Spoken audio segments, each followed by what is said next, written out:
저는 얼마 전에 어떤 분과 귀한 만남을 가진 적이 있었습니다. 예정된 만남은 아니었고요. 아주 짧은 한 5분도 채 되지 않은 그러한 짧은 만남이었습니다. 그런데 제가 그 만남을 귀한 만남이라고 말씀드리는 것은 하나님을 만난 한 영혼의 귀한 나눔이 있었기 때문입니다. 그분은 어떤 건물의 입구에서 이 안내를 하는 그런 일을 하고 계신 분이셨습니다. 그것이 그분의 직업이셨어요. 그리고 제가 누군가를 기다리느라 잠시 그분이 일하시는 그 건물 입구에 차를 세우게 되었습니다. 제가 차를 세우고 차에서 내려서 차 안을 좀 정리하느라 차 왼쪽 오른쪽을 왔다 갔다 하고 있었는데요. 그분이 먼저 와서 저에게 말을 걸었습니다. 어떠한 질문으로 시작했는데요. 혹시 어느 교회에서 오셨어요? 라는 질문으로 시작했습니다. 제가 교회 다니는 사람처럼 보여서가 절대 아니었고요. 그 건물이 교회는 아니었지만 교회와 관련된 건물이었기 때문에, 그래서 그곳에 오시는 분들이 다 교회와 관련된 분들이 오셨기 때문에 저에게 그런 질문을 하신 거였어요. 어느 교회에서 오셨어요? 라고 하는 질문으로 대화가 시작되었습니다. 그러면서 갑자기 그분이 자신이 만난 하나님에 대해서 말씀을 하시기 시작했어요. 하나님을 떠나 살던 자신의 과거에 대한 이야기를 하셨고요. 하나님을 떠나 살고 있던 자신에게 하나님께서 찾아오셔서 만나주셨다라는 이야기를 하셨어요. 그리고 하나님을 만난 그 감동이 어땠고, 또 자신은 지금 그 감동으로 하나님을 섬기며 살고 있다라는 말씀을 해주셨습니다. 5분 채 되지 않은 시간 동안에 자신이 만난 하나님에 대한 이야기를 저에게 해주셨어요. 제가 그분의 이야기를 듣는 동안 너무 감사하고 또 저에게도 감동이 되었습니다. 그분을 만나주신 하나님께 감사했고요. 하나님을 만난 그분의 삶이 너무 감동이었습니다. 그리고 그 이야기를 저에게 해주시는 그 모습이 너무 귀하게 여겨졌습니다. 그분은 목사나 전도사도 아니었고요. 선교사도 아니었습니다. 그저 직장을 다니면서 자신이 하는 일이 있으신 그런 분이셨습니다. 그분이 저에게 하나님을 만난 이야기를 하셨고, 자신이 믿고 있는 그 예수 그리스도를 말씀해 주신 거였어요. 이렇듯 하나님은 언제나 항상 매 순간마다 우리가 만나는 모든 만남의 그 순간들을 복음을 전하고 교회를 세우는 그 기회로 여기기를 원하십니다. 예수 그리스도를 전하고 복음을 전하는 그 귀한 일은 우리의 삶에서 시간이 있을 때 하는 것이 아니고, 또 교회에서만 하는 것도 아닙니다. 복음을 나누고 전하는 것은 우리의 삶의 모든 시간에서, 모든 장소에서, 식당에서든 커피를 마시든 가정에서든 직장에서든 운동을 하든 산책을 하든, 그런 얼마든지 그러한 순간에서도, 그러한 곳의 장소나 무엇인가를 하고 있는 동안에도 할 수 있다라는 것이고, 해야 하는 사역이 바로 복음을 전하는 그러한 사역이다라는 것입니다. 사도 바울은 이 선교 여행을 하면서 두 가지 사역에 초점을 맞추고 열심을 다하였습니다.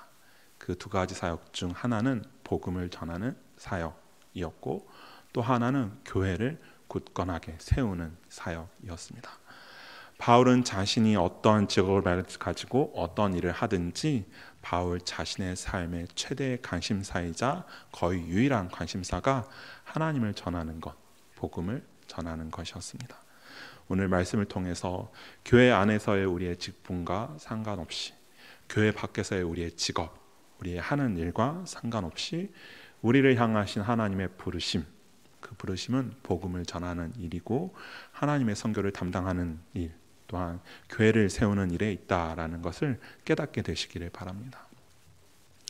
조금 전에 말씀드렸듯이 목사와 전도사와 같이 교역자나 목회자들 뿐 아니라 선교사들 뿐 아니라 예수 그리스도를 아는 모든 이들이 예수 그리스도를 전해야 하는 소명을 가지고 있습니다. 그런데 우리는 가끔 이 복음을 전하는 사람들이 정해져 있다라고 생각할 때가 있습니다.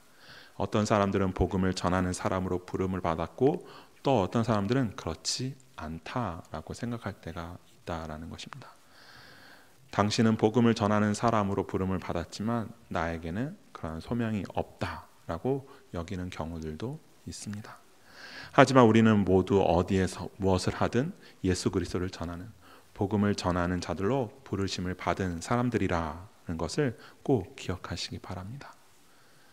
사도행전 18장을 보면 바울은 하나님의 부르심을 따라서 세상의 복음을 널리 전하기 위해 아덴을 떠나 고린도로 갔습니다. 아덴은 우상이 가득한 도시였고요. 고린도는 도덕적으로 부패한 것으로 유명했던 그런 도시였습니다. 바울은 부패한 고린도가 더 이상 부패해지지 않게 하기 위하여서 복음의 능력으로 그 부패함을 사라지게 하고 고린도라는 도시를 영적으로 회복시키고자 고린도로 향하여 간 것입니다. 그리고 고린도에 도착한 바울이 만난 사람들이 있었습니다.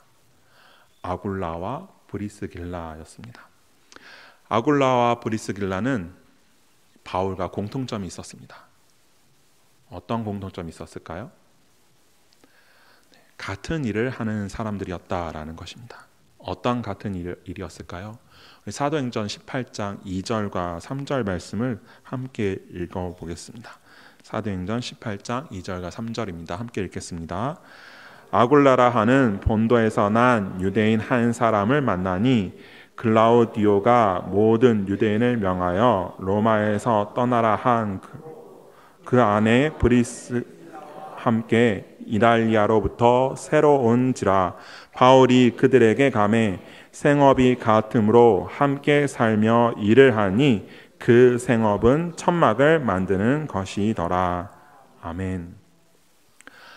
아굴라와 브리스길라는 고린도로 왔습니다. 고린도에 처음 온 사람들이었고요. 천막을 만드는 사람들이었습니다. 천막을 만드는 이들과 생업이 같았다라는 것은 바울도 무슨 일을 하는 사람이었다라는 거예요? 천막을 만드는 사람이었다라는 것입니다. 바울은 자신이 천막을 만드는 사람으로서 복음을 전할 수 있다라는 것을 자랑스럽게 여겼습니다. 그래서 밤낮으로 일하면서도 더욱 힘을 내어 복음을 전하였습니다. 바울이 얼마나 열심히 일을 하였는지는 데살로니가 전서에도 또 후서에도 기록이 되었습니다. 데살로니가 전서 2장 9절 말씀인데요. 제가 읽겠습니다.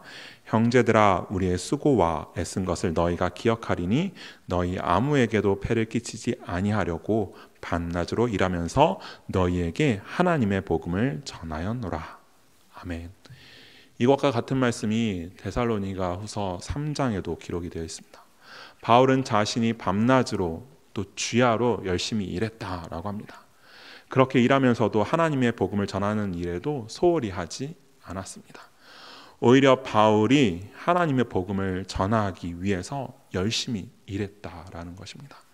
하나님의 복음을 전하느라 함께하는 다른 이들에게 경제적으로, 재정적으로 폐를 끼치지 않으려고 일도 열심히 하였습니다. 이것은 일을 열심히 하라는 것에 포인트가 있는 것이 아닙니다. 초점이 거기에 맞춰져 있는 것이 아니라 우리가 무슨 일을 하든지 하나님의 소명을 따라 복음을 전하는 그 일에 소홀히 하면 안 된다라는 것입니다. 바울은 복음만 전하고 설교만 하는 전임 전도자가 아니었습니다. 풀타임으로 항상 말씀만 전하는, 설교만 하는, 복음만 전하는 사람이 아니었다라는 것입니다. 바울의 성업이 무엇이었다고요? 천막을 만드는 일을 하는 사람이었습니다. 그래서 천막을 열심히 만들어서 자신의 재정을 충당하였고 그렇게 생계를 이어나갔습니다. 물론 바울의 사역을 경제적으로 돕는 이들도 분명히 있었지만 바울은 자기 일, 경제활동을 열심히 하면서도 자신의 모든 삶을 통하여서 복음을 전하는 일에 헌신하였다라는 것이죠. 우리도 모두 각자가 하는 일들이 있습니다. 가정에서, 학교에서, 직장에서, 각 지역에서 열심히 활동들을 합니다. 경제활동이기도 하고요. 학업에 관련된 활동이기도 하고요. 또 친목 활동이기도 합니다. 그러한 활동들을 하면서 또한 복음을 전하는 일에도 우리는 열심을 다해야 하는 것입니다. 예수 그리스도를 전하는 일, 복음을 세상에 전파하는 그 사명은 어떤 특정한 사람들 몇몇만이 아니라 복음을 듣고 예수 그리스도를 구주로 믿고 고백하는 우리 모두가 해야 하는 일이라는 것을 기억하시고 우리가 있는 그곳에서 그 귀한 사명들을 감당하는 우리 수원명성교회 성도 여러분들이 다 되시기를 간절히 바랍니다. 그렇게 열심히 복음을 전하는 우리 한 사람 한 사람을 통해서 이 교회가 굳건하게 세워질 줄 믿습니다. 바울과 같이 천막을 만드는 사람으로서 바울과 동역했던 이 아굴라와 브리스길라가 또 다른 사람을 만납니다. 그 사람의 이름은 아볼로였습니다. 아볼로는 알렉산드리아라는 곳의 지방 출신 사람이었고 유대인이었습니다. 유대인이었기에 이 사람은 아볼로는 주님의 말씀을 배워서 알고 있는 사람이었고 이스라엘의 메시아이시며 구원의 주이신 예수님의 삶과 죽음, 부활과 영광에 대해서도 잘 배운 사람이었습니다. 하지만 그런 아볼로에게 한 가지 부족한 것이 있었습니다. 그것은 세례에 관한 것이었습니다. 세례에 관해서 아볼로는 부족한 것이 있었다라는 것입니다. 사도행전 18장 25절 말씀인데요. 18장 25절 말씀을 제가 읽겠습니다.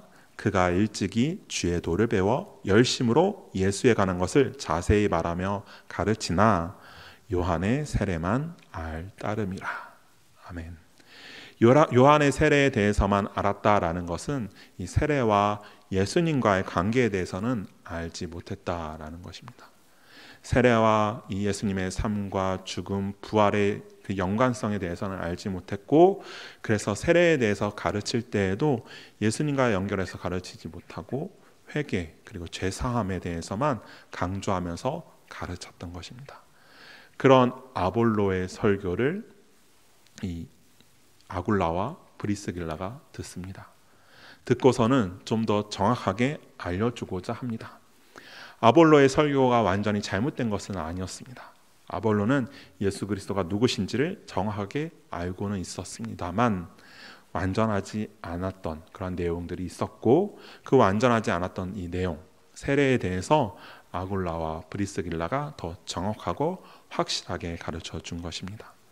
이 아굴라와 브리스길라가 이 아볼로를 만난 이 사건을 통해서 교회를 굳건하게 세우기를 바라는 우리는 두 가지 교훈을 얻을 수가 있습니다. 하나는 하나님께서는 하나님의 사람들을 사용하실 때에 사람들의 능력의 정도나 지식의 깊이를 따지지 않으신다라는 것입니다. 하나님께서는 신실하고 겸손하면서 주님의 뜻이라면 언제나 어디서나 어떠한 일이든지 감당할 준비가 되어 있는 사람들을 찾으시고 사용하십니다. 아볼로는 예수 그리스도를 알았습니다. 하지만 그에게는 요한의 세례밖에 모른다라는 단점이 있었습니다. 그래서 아볼로는 아무것도 하지 않았을까요? 아볼로는 단점이 있었습니다. 부족한 것이 있었습니다. 그래서 아볼로는 나는 세례 요한의 세례밖에 알지 못해, 나는 아는 것이 부족해 하면서 아무것도 하지 않고 가만히 있었습니까? 아닙니다. 아볼로는 예수 그리스도를 가르쳤다라고 합니다. 요한의 세례밖에 모르기 때문에 그 세례에 대해서 완전하게 알 때까지 나는 아무것도 하지 않을 거야가 아니라, 이 아볼로는 그럼에도 불구하고 자신이 부족함이 있었지만 예수 그리스도를 가르치는 그 일을 열심히 감당했던 그러한 사람이었다라는 것이죠. 예수님의 세례는 알지 못하고 요한의 세례밖에 알지 못했지만, 그래서 세례에 대한 경험도 이해도 부족했지만 그가 알고 있는 예수 그리스도를 강력하게 전한 사람이 아볼로였습니다. 자신이 가진 단점과 부족함이 있었지만 예수 그리스도를 전하는 것이 자신이 해야 하는 사명이라는 것을 알고 있었기 때문입니다. 그것이 자신의 삶의 최우선순위에 있었기 때문에 아볼로는 자신의 부족함을 알면서도 그 일을 감당하였던 것이죠. 우리도 아볼로와 같이 예수 그리스도를 압니다. 그리고 예수님이 누구신지 알고 고백을 합니다. 주로 고백을 하는 사람들입니다. 예수님을 알고 예수님에 대한 우리의 믿음을 고백하지만 우리에게도 부족한 것이 있습니다. 능력도 부족하고 지식도 부족합니다. 저도 그렇고 다른 교역자들도 그렇고 여기에 계신 모든 분들이 다 부족합니다. 그렇다고 해서 우리가 아무것도 하지 않아도 된다라는 것은 아닙니다. 우리는 해야 합니다. 그럼에도 우리는 하나님의 일을 감당해야 하고 복음을 전하는 우리의 사명을 감당해야 합니다.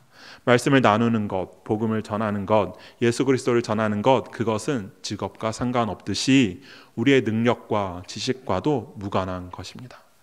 아굴라와 브리스길라가 아볼로를 만난 이 사건을 통해서 우리는 부족하지만 그럼에도 불구하고 우리가 해야 하는 사명이 있고 그 사명을 감당해야 하는 사람들이다라는 것을 기억하시기 바랍니다. 아굴라와 브리스길라가 아볼로를 만난 이 사건을 통해서 교회를 굳건하게 세우기를 바라는 우리에게 주시는 두 번째 교훈이 있습니다. 그것은 우리는 서로에게 필요한 것을 채워주고 도와주며 함께 교회를 세워나가는 동역자라는 것입니다. 우리는 부족합니다. 단점들이 많습니다. 그런 우리 서로의 부족한 부분을 채워주고 연약한 부분을 단련하도록 하는 것이 동역자의 역할입니다. 그렇게 서로 도우면서 함께 성장하는 것이 올바른 동역의 모습입니다. 아굴라와 브리스길라는 이 아볼로에게서 부족함을 보았습니다. 요한의 세례만 알고 있는 아볼로였지만 아굴라와 브리스길라는 그를 도와서 세례에 대하여서 하나님의 도에 대하여서 더 정확하게 알려주면서 아볼로가 더 열심히 하나님의 사명을 감당하도록 도왔습니다. 우리에게는 어떤 동역의 모습이 있는지 보기를 원합니다. 우리 스스로의 모습을, 우리 교회의 모습을 보면 좋겠습니다. 우리 수원명성교회는 어떤 동역의 모습이 있나요? 다른 이들의 부족함을 비난하고 깎아내리는 모습이 있다면 그것은 동역이 아닙니다. 그것은 하나님께서 예수 그리스도의 몸된 교회로 주님 안에 하나 되게 하신 그러한 교회의 모습이 아니다라는 것입니다. 요한의 세례만 알고 있는 아볼로였지만 아굴라와 브리스길라는 그러한 아볼로를 비난하지 않았습니다. 왜 그것만 아냐고 하지도 않았고요. 왜 그것만 알면서 감히 누구를 가르치냐고도 하지 않았습니다. 아볼로의 이런 부족한 부분을 아굴라와 브리스길라가 채워주었습니다. 교회 안에서 드러나야 하는 동역의 모습은 서로의 부족함과 연약함을 보면서 나와 함께 다른 이들이 한 단계 더 성장할 수 있도록, 그래서 성숙한 그리스도인들이 될 수 있도록 도와주는 것입니다. 우리가 함께 예수 그리스도와 더 깊은 관계, 밀접한 관계를 맺어갈 수 있도록 올바른 동역의 모습들이 서로 도우면서 세워주면서 그렇게 올바른 동역의 모습들이 우리 안에 있기를 간절히 바랍니다. 그런 올바른 동역의 모습을 통하여서 수원명성교회를 온전하게 세우는데 힘을 다하는 우리 모두가 되기를 간절히 소원합니다. 그러한 우리를 통하여서 하나님께서 우리를 사용하여 주시고 그럼으로써 하나님께서 이 교회를 세우시는 그 일에 하나님께서 그 일을 감당하실 것입니다. 우리는 이렇듯 하나님의 말씀을 따라서 또 하나님께서 주신 그 마음으로 우리가 있는 곳이 그 어느 곳이든지 복음을 전해야 하고 올바른 그런 동력의 모습으로 교회를 세워나가야 합니다. 그런데 혹시나 우리의 삶에서 이렇듯 복음을 전하는 일과 교회를 세우는 일에 열심을 다하지 못했다라는 그런 생각, 그런 마음이 드시는 분이 혹시나 계실까요? 내가 만난 사람들, 내가 있는 가정에서, 학교에서, 직장에서, 친구들과의 만남 속에서, 그러한 시간들 속에서, 장소들 안에서 복음을 전하는 기회들이 얼마든지 있었고 복음을 전해야 했음에도 불구하고 그러지 못했다라는 마음이 생각이 드시는 분이 혹시나 계실까요? 그렇다면 그 이유가 어디에 있을까요? 그 이유가 무엇일까요? 하나님께서 주신 사명인 복음을 전하는 그 일을 감당하기 위해서 최선을 다했어야 했지만 주님이 주신 마음을 헌신하며 주님께서 세우신 교회를 온전하게 섬겨야 했지만 그러지 못하고 우리가 뒤로 물러서게 되는, 뒤로 물러나게 만드는 그러한 원인이 이유가 있다면 무엇일까요?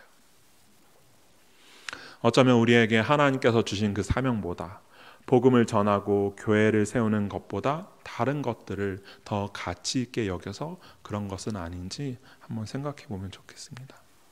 하나님보다, 복음보다, 하나님의 소명보다 다른 것들을 더 가치 있고 귀한 것으로 여기지는 않은지 그런 우리의 모습들을 돌아보기를 원합니다.